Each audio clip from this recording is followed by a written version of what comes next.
हेर्नुहोस् न हिउँ झरेको धेरै दिन भयो हेर्नु न मौसम बिग्रेर यहाँ त पाथिभरामा त भिजोक छ है। तपाईँकोतिर कस्तो छ? ल गणेश भगवानको दर्शन गर्नुहोस् ल यहीँबाट। म यहाँलाई बिस्तारै देवीको दर्शन गराउनेछु। अघि भक्तजनहरू दर्शन गरेर फर्किँदै हुन्छ। कति बाक्लो गरी हिउँ झऱ्यो हेर्नुहोस् न।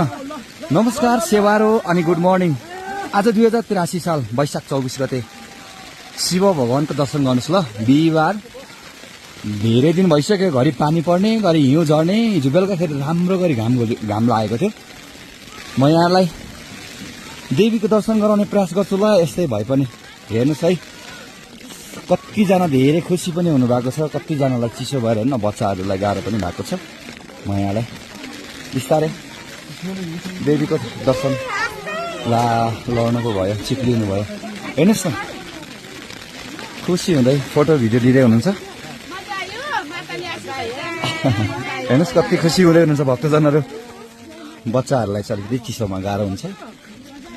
सुरक्षाको सरहरू अघि आउनु भएको छ। नमस्कार, सन्चै हुन्छ। भक्तजनले चलाउनु भएको भेटी है यो। म यहाँलाई नमस्कार। पुरानो घन्टी सुन्नुहोस् ल।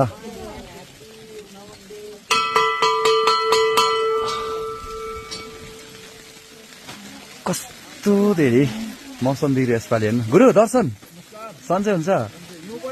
अनि भाइ सेवा हेर्नुहोस् है, भक्तजनहरू दर्शन गर्दै हुनुहुन्छ।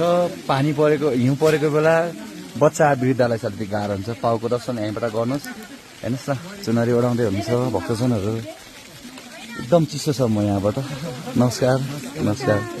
कहाँबाट हजुरहरू? इटरीबाट। चिसो भयो होला है। ल उत्पत्ति स्थानको दर्शन गर्नुहोस्। ए वेस्ट बङ्गाल, वेस्ट बङ्गाल। ए नेपाली बुझ्नुहुन्छ? बुझ्नुहुन्न? ल वेस्ट बङ्गालबाट नि मेन पाथिभरा देवीको दर्शन गर्दै हुनुहुन्छ भक्तजनहरू खुसी हुँदै।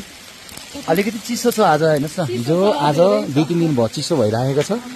ल आज 2083 साल वैशाख 24 गते बिहिबार पाथिभरा मन्दिरमा हिउँ छार्के झर्दै गरेको दृश्यसँगै पाथिभरा दर्शनमा आउँदै हुनुहुन्छ भने प्लास्टिक छाता यसरी रेनकोट लिएर आउनुहोस् है।